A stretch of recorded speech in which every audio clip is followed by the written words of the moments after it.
আমাদের নেতা, ওনার সঙ্গে আমার কোনোদিন সাক্ষাতে দেখা হয়নি। সেই সুদূর দিনাজপুর উপজেলা, বিরামপুর উপজেলা থেকে আসছি। স্কাইপে অতীতে কথা হয়েছে, ওনাকে দেখার জন্য আমরা এই দুদিন আগে আসছি আর কি। একই সাথে কেমন লাগছে আসলে 17 বছর পর তারেক রহমানের? এর অনুভূতি ভাষা প্রকাশ করার মতো না। আপনি জানেন, আমরা সারা রাত্রি ধরে আসছি, এখন পর্যন্ত আমরা কোনো স্টপেজ করিনি। এই মাত্র ট্রেন থেকে নামে সর্বপ্রথম আমাকে স্টেজকে শুয়ে তারপরে আমরা আমাদের গন্তব্যে চলে যাব। আবার ফজরের নামাজের পর আমরা আবার এখানে চলে আসব, যাতে আমরা ওনাকে সাক্ষাতে দেখতে পাই।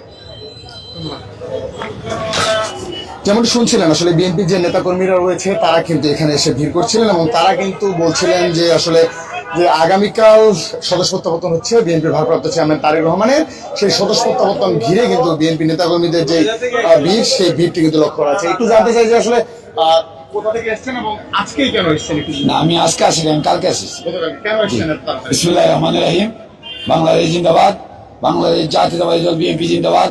দেশ নেত্রী, আপসী নেত্রী, 3 বারের সাবেক প্রধানমন্ত্রী বেগম খালেদা জিন্দাবাদ। মরহুম রাষ্ট্রপতি জিয়াউর রহমান জিন্দাবাদ। আমাদের রাষ্ট্রনায়ক তারেক রহমান জিন্দাবাদ। সম্মানিত ভিউয়ার্স, গতকালকে আমি এখানে এসেছি। বিগত 17 বছর পরে এই মহান নেতা জনাব তারেক রহমান এদেশের অহংকার। এদেশে তারেক রহমান ছাড়া বিকল্প রাজনীতি করার মতো কোনো ব্যক্তি এখন নাই। তাই রাজনীতি করতে হলে এখন একমাত্র তারেক রহমানের দরকার।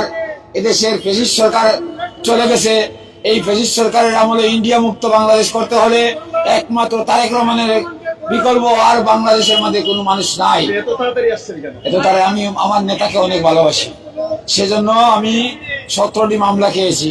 আমি গুলিবিদ্ধ হয়েছি 28 তারিখে আপনার বিজয়নগর মোড়ে। সেই মহান নেতাকে যদি আমি উপভোগ না করি তাহলে কেমন লাগে?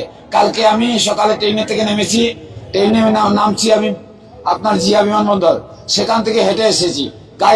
গাড়িতে চাইলে আসতে পারতাম, গাড়িতে আসি নাই কেন? নেতাকে উপভোগ করার জন্য। একমাত্র কষ্ট করে যদি নেতাকে উপভোগ করেন সেটার মূল্যায়ন থাকবে। আর আজকে এই দল, কালকে এই দল, সেই নেতার কোনো মূল্যায়ন নাই। আমরা হলাম শহীদ রাষ্ট্রপতি জিয়াউর রহমানের হাতে গড়া দলের জিয়ার সৈনিক। যেমনটি শুনছিলেন, আসলে যে বিএনপি নেতাকর্মীরা তারা কিন্তু সকাল থেকে একদম ফজরের কিছুক্ষণ পর থেকে আমরা দেখেছি যে বিএনপি নেতাকর্মীদের যে ভিড় সেটি সকালবেলা দেখা গেছে এবং রাতেও কিন্তু নেতাকর্মীদের যে ভিড় সেটি কিন্তু ছিল। এবং নেতাকর্মীরা কিন্তু বলছেন যে তারেক রহমানের যে দেশে ফেরা, সেই দেশে ফেরা ঘিরে কিন্তু তাদের মধ্যে উচ্ছ্বাস কাজ করছে এবং সেই উচ্ছ্বাসকে কেন্দ্র করে কিন্তু তারা এখানে এসে দাঁড়িয়েছেন এবং বিভিন্ন পতাকা হাতে তারা কিন্তু এই জায়গায় দাঁড়িয়ে কিন্তু তারা বিভিন্ন ধরনের স্লোগান দিচ্ছেন, এমন কিন্তু আমরা দেখছি। একটু জানতে চাই যে আসলে আপনারা আজকে কেন এসেছেন? কালকে তারেক রহমান আসছে, এত তাড়াতাড়ি কেন এসেছেন বলেন। ধন্যবাদ আপনাকে। আপনি জানেন আমাদের আগামী কালকে আমাদের তারেক রহমান বাংলাদেশে প্রত্যাবর্তন হচ্ছে। এই দিবস উপলক্ষে আমরা কক্সবাজার থেকে, সুদূর কক্সবাজার থেকে আসছি।